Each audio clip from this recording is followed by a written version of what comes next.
Chapter 20 is all about the rights and responsibilities of student journalists. It covers all of the basic legal and ethical items your students need to know, everything from libel to obscenity to some of the basic ethical tenets. What it also covers are some pretty easily confused concepts like FERPA and copyright law.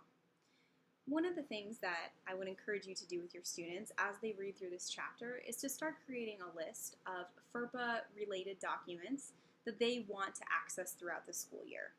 Those might be crime statistics for your school, they might be discipline issues, they might be testing data, but have your students create a list, and early on in the semester or the school year, when you're not under the pressure of a deadline or a publication cycle, have them spend some time requesting those documents from your administration.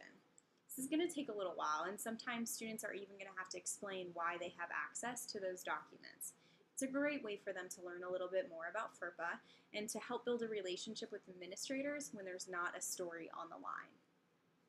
The second part of this chapter that I think is really important for student journalists to explore in depth is the copyright chapter, the copyright portion.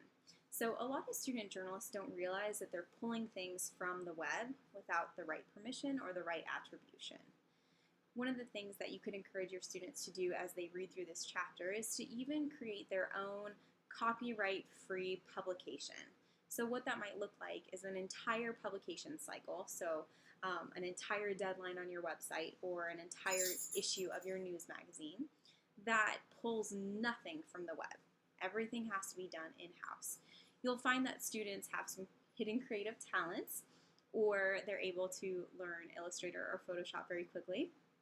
The other thing that they come to appreciate is how difficult that creative process is, and hopefully in doing that they sort of respect the rights of others a little bit more and are going to be less apt to take somebody's work without the right permission or attribution. So those are just some of the highlights that you'll find in Chapter 20